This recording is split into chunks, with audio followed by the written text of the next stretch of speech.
What is going on, everyone? Thank you so much for joining us today on the reboot of Legacy Reborn podcast. It's going to be myself and Veronica Martinez. Everyone knows Veronica. Everyone knows who she is. She is an amazing loan officer with Guaranteed Rate. Check out her NMLS as well. She's also a sponsor of the show. I want to go ahead and thank Legacy Reborn Acquisitions as being a sponsor of the show as well. You'll see some of their ads during this whole promotion and podcast as well. Please reach out to them. And if there's any questions on anything, don't hesitate in reaching out to us. Veronica, can you hear us? I'm here. There we go. Today we have a wonderful guest. He was on a show with us over at NAREP before. So this show is not a follow-up really to the show. It's just an extended version of his interview with us. This time we're going to learn more about his story. What do you think, Veronica? I'm ready. Let's do it. I'm so excited that we are relaunching our podcast. We started strong, I think, last year, this year. I can't even remember. It goes by so fast. it goes by so fast. But anyhow, we're excited to join you guys again and bring real life stories of real people, successful people that have just been through life. So let's do this. Let's go ahead and bring him on. Julio, you there? I am here. How are you guys? Doing wonderful. Thank you so much for joining us, Julio. And for everyone that doesn't know, this is Julio Garcia. He is the co-owner of Ambriza, both Vintage Park and Cypress, with his beautiful wife. They started it together. Julio, let's jump right into it. Introduce yourself. So my name is Julio Garcia. We've opened Ambriza Social Mexican Kitchen about 4 years ago. I've always been in the industry. I love what I do, and that's who I am. Thank you. Thank you so much for joining us. I know we're right at, getting close to La Hora Feliz, the happy hour.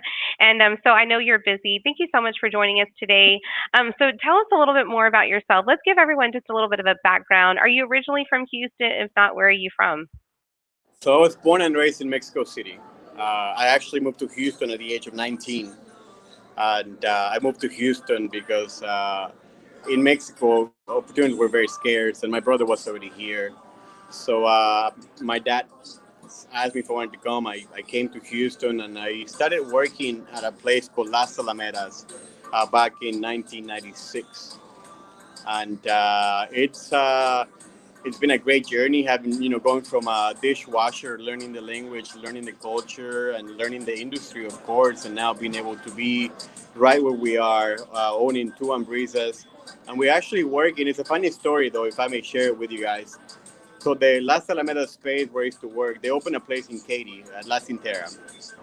And they're out of business there now. And we received today the lease for that same space at La Cintera, Katy. So we'll be opening there soon. That's super.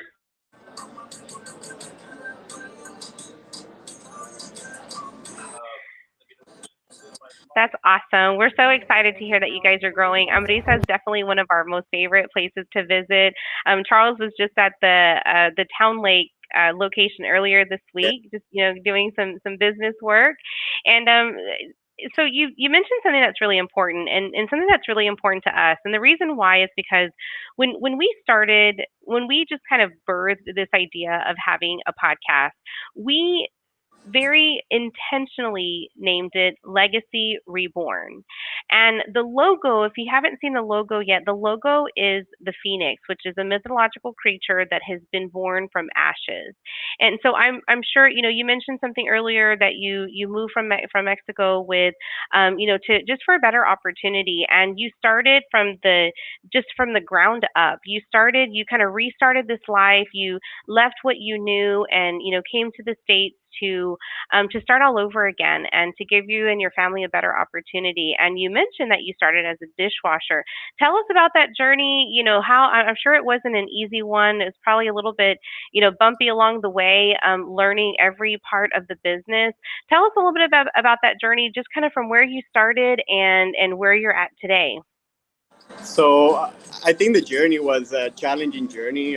It was actually very difficult at some points. I think what made it a little bit easier, is the fact that my goals were very small. Back then, when I was a dishwasher, and imagine this: 19 years old, dishwasher in a country that, I mean, you don't speak the language, you don't know the culture, you don't have friends per se. So I remember back then the servers that I used to work with or for, they were very kind people. They were very, very nice to me. And I watched them interact with the guests when I got promoted to busboy. I watched them, their confidence and everything that they did. And to be quite honest with you, back then, my only prayer was for God to allow me to get to that point where I could be a server. That's all I wanted to do in life, just be a server. So, and I knew that for me to be a server, I needed to learn the language and the culture. And I remember being a busboy, and one particular server told me always, "Don't be afraid. We're here to support you. This is what I want you to do." And I remember this vividly. It says, when you go to the guest table, just say things like, "Good morning, may I get you?" Just the basics. And if the guest asks you for something, just repeat it back the way it sounds. And if the guest nods yes or says yes, come back to me and tell me what he asked you. So I guess would ask me, "May I have butter?" And I didn't know what butter meant. So I would repeat the word butter, and they would say yes, and I would run to the server and be like, "Oh, quiere butter? Oh, mantequilla. Oh, okay." And then little by little, you're learning, these little words, and you're building the confidence and you're building your self-esteem. And I fell in love with the industry. I fell in love with the satisfaction that is given by serving others and making their days better and providing them with the hospitality and the connection. So little by little, as I accomplished the goals and moved from dishwasher to busboy, and then I moved from busboy to cocktail waiter, to waiter, bartender. Little by little, as the goals moved, I just one day woke up and said, "You know what, God? Why not try to be a business owner? Why not try to do one of my own?" So that dream in my head grew stronger and stronger. I started building business plans and talking to investors and developers and you name it. I did everything. The sad thing for me then is that I don't think God thought I was ready then, because from the moment that dream was planted in my head to the moment I became a business owner, it actually took 10 years. And it was 10 years of rejection, 10 years of building the opportunity and people not following through, 10 years of really getting my heart broken every time I tried to chase it. So towards the end of my journey, I got depressed. I got suicidal, to be quite honest with you. I knew that I was born to do more in life, but I just couldn't get there. And I remember just giving up and connecting with God and praying and saying, "You know what, God, it's not up to me. I If it's gonna happen, fine. If not, I'm just gonna do the best today, just giving my all." And after, I mean, this is true. After maybe 2 weeks of me praying that simple prayer, I got a call from a guy, from a guy that used to own an Italian restaurant, and he asked me if I wanted to buy it. And I wasn't looking, I wasn't searching, I had given up completely. And I met with him. We had a restaurant open in Vintage Park, and the restaurant I went and visited, and he was actually very busy. I asked him why he wanted to sell it and how much, and he told me he was in sorry. He told me that he was seeking a different model. We agreed on a price,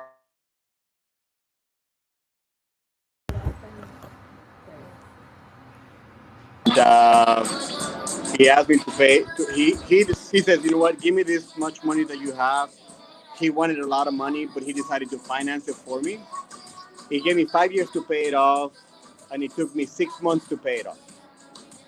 Oh, It what was an incredible story. That's awesome. thank Now, you. that restaurant you're speaking of, you still own it?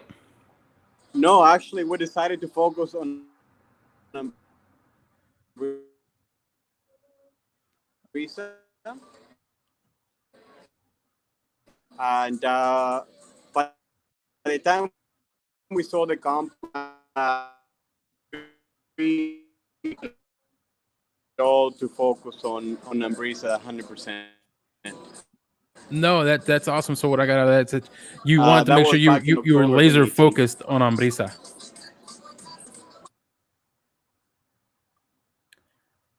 Uh, this is our passion. This is all I ever wanted. It's my culture. It's authentic. It's Mexican. Again, the restaurant that I own, it was a franchise, so I couldn't make the decisions or Mhm. changes. It was all subject to what they wanted. Despite that, I own all of the restaurants. They didn't have any other franchisees. Um, so I married Amber, and Amber said one day, "Why don't we do one of our own Mexican restaurant?" Mhm. And I asked her, "And who's going to run it? Because I'm focused on this other company." And she said, "I'll run it." So she gave me the support that I needed. We hired the right designer, and from day one, we opened Ambriza. I knew it was going to be 10 times more successful than the Italian chain. We outperformed that chain the first week. And, we opened Cypress. It's been a year now. Mhm. And it's just a phenomenal business. We're constantly on a wait, despite of the virus. That's another thing. This virus hasn't really affected us. I think it's helped us. We're Wow. seeing better numbers today than we've seen pre-COVID. Again, opportunities are opening up. We're signing the lease at La Cintera for Ambrisa number 3. So, God, it's been beautiful. That's such an amazing story. And with all that, I understand the steps you took and how you got there with Amber, and you worked so hard. One of my questions for you is, what's one thing that you wish you had known when you were first starting Ambrisa or the previous restaurant that you know now that would have made it just a little bit easier for you? I think honestly, um, and this is a message for every young person.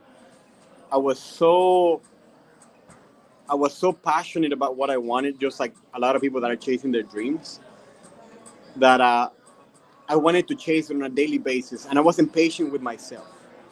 Right? I wasn't kind to myself. I always Mhm. thought that the opportunities were not coming because something that I wasn't doing right. Right? Something that I had not developed. So looking at it now, the opportunity was going to come regardless. But I was so impatient with me. I was so demanding with me that every time I faced a challenge, I saw it and I took it as a major failure. And I would get so depressed. I would get so down. I would stop losing. I would lose my passion at points. So I wish I would have known that patience, development, things will come for people. I do believe this, though. I believe that everybody in life will face a huge opportunity like the ones that I had. The challenge is that sometimes we're not kind to us, and we take things.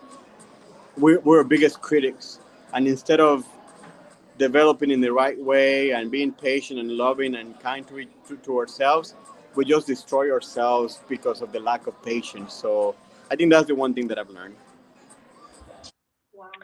Wow. And it's so, put me on mute.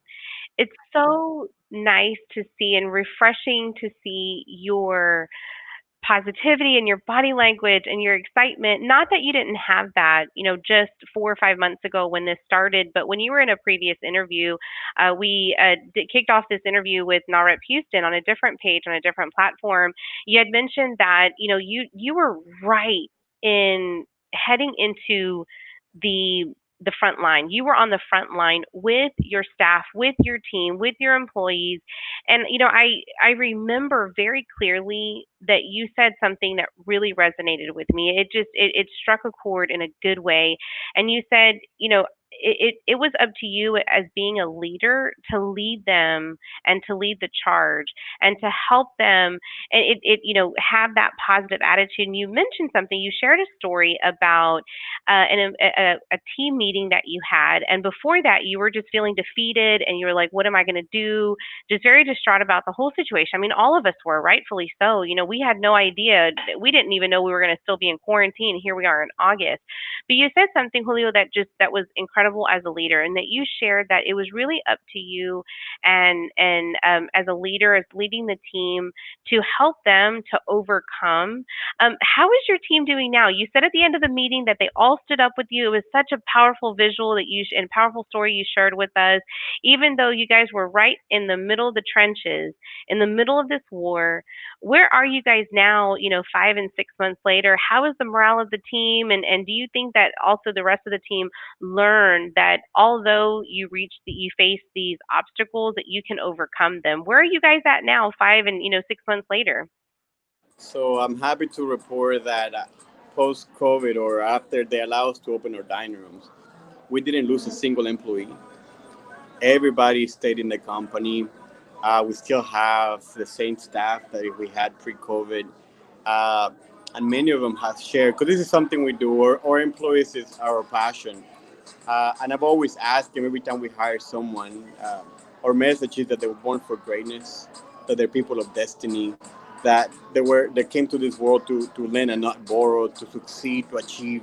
That's that's who they are to me, and I preach that on a daily basis. And one of the things I ask him, or I say to him, is that when they reach their goals, when they reach their destiny, not if, but when they do, to please share it with us. Come back and say, you know what, this is what I wanted my entire life, and here I am, and this is where it started. You made me believe, and nowadays, so I've had people come and say, hey, remember I wanted to buy this new house? I bought it during COVID. Or remember this was the car of my dreams? Come to the parking lot. Let me show you. One particular story, and it's a sad story to me, but very empowering. I had a female server, that had been in a relationship for a long time, and it wasn't a good relationship. But the financials oftentimes did not allow her to take action. She shared with me a couple of weeks ago that she has now moved out. She has her own place, and she has more than enough resources to do that, and she's thriving. So to me, I think that's the way business are run. I think to me that's why we're in business, right? Not just to create medals and maybe this is how many restaurants we have or how much money we make. We're in business to empower. We're in business to see people succeed. We're in business to provide opportunities for others. Uh, so I am blessed. I am blessed to be where I am, but I am blessed to have the people that I have around me. That is so amazing, and that hits our logo. Our logo is the Phoenix, like Veronica said earlier. Our company is called Legacy Reborn because we believe that no matter how low or how bad it might get, you can always be reborn and recreate and finish that legacy. And it's something that's so powerful, just to hearing all these stories of success that you're talking about. It's amazing, and that's the point of this show. It's the point is the so everyone can hear that there is an opportunity for you. There is a chance for you to come back up from wherever you are, no matter where it is. There is no, hey, this is it. No, get back up, keep going, and then you can find whatever happiness you really want to find. Julio, another question for you. I know the last time we spoke, you said you brought in cooks from Mexico City that were aspiring to come intern with you. How's that, and how's that program been going for you? Well, since the pandemic, we haven't been able to do that. The embassy in Mexico is not open, so we can't process any visas. We can't process anything. So we have to put that on hold, and I think it's going to be like that for a little bit. The last chef we brought was, I think, at the beginning of the year, and that's we haven't been able to bring chefs here. No, that's awesome. And the biggest thing is, I know that you, I know that I read an interview that you still bring in your mom or Amber's mom to train the kitchen staff as well. My mom came from Mexico. Imagine this, we had four different chefs, school chefs. I mean, these are chefs in the kitchen creating our menu. We had everything decorated, ready to go, but we had no menu. And day one, we're tasting the food, and it's not. It didn't feel like home. It didn't feel like home. It felt, it felt pretty industrial, very, what you see everywhere else. And even though they knew what we wanted to do, and I said, "Mom, you have to come." So she There's no cooking like mom's cooking. and imagine these chefs dressed in this beautiful, perfect, hats and everything else, and my mom jeans and a t-shirt, man, just back there saying, "Hey, this is authentic black charro beans, and this is how we make our tortillas and our rice." And sure enough, eyes closed, you take a bite, and you're back home. And the beauty of our business today is that we get people that maybe were born here and they had a Mexican mom or grandma, and you walk around and you say hi to the tables, and they say, "You know what? Your food reminds me of my grandma, or your food reminds me of my childhood days when I lived in Mexico." So to me, that's exactly what we wanted to achieve, right? Create a memory, create a feeling attached to the food and the items. It's been a great journey. I love that. You just said a word that is so important for others to know. And the ultimate goal of our podcast, the ultimate goal of our show, is just to share a message of hope. To share a message, like you said, you're talking about your different employees and the employee that was in a bad relationship. And I remember, and I'm gonna save my story for later, a later show. But I remember going through, the loss of my dad when I was young. I remember going through my divorce and the financial struggles and that I face as now as a single parent, and now, I mean, just but a friend of mine told me, and I will never forget this. She said, "Veronica, if I could tell you your life just 12 months from now is going to be completely different from what it is today, what would you think? Would you have hope? Would you have a vision of a prosperous future?" And at that point, I couldn't see past my situation. I couldn't see past what was going on. And I'm sure 5 and 6 months ago, back in March, when you did the initial interview with Charles and Danny, is that it was probably really hard to see past what was in front of you and the struggles and the unknown. So thank you so much for sharing your story. I mean, you hit on so many trigger words for a lot of folks. You said depression.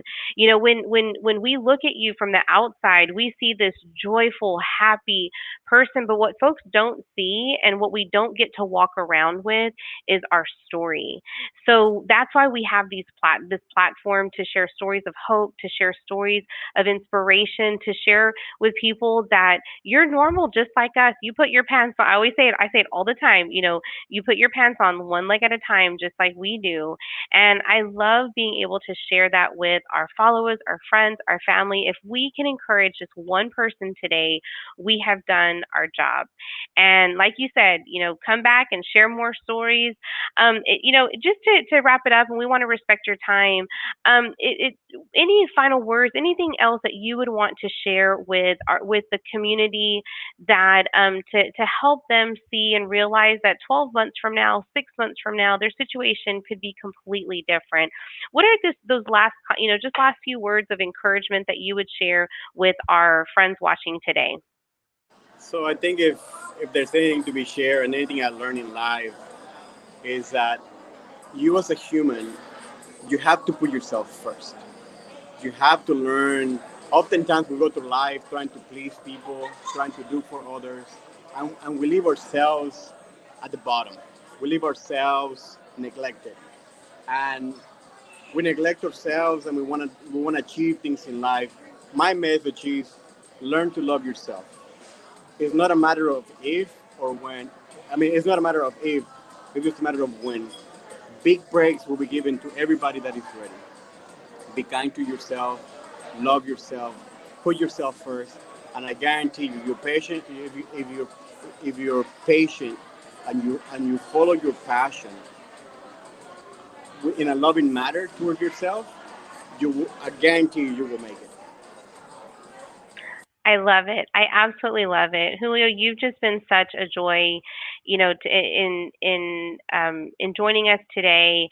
We can you can tell when someone speaks with wisdom and with experience and with passion and love and genuine concern and care, that's you all day long. We really, really appreciate you sharing that with us today. I know that you've inspired someone. I know that you've really helped someone just get over that, that ledge of what they were feeling of doubt or frustration or even depression. There might be people watching today that were depressed and said, you know what, if he can do it, I can do it too. So, any final words?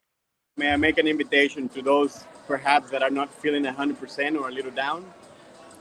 If you come to my restaurant and I happen to be here, as for me, I love to sit down with you and give you words of encouragement because that's life. I think that's and this is it, right? If you have it, if you have the ability and you have the resources, invest in properly. And I think investing in people, watching them grow, seeing them succeed, there's no greater satisfaction for me.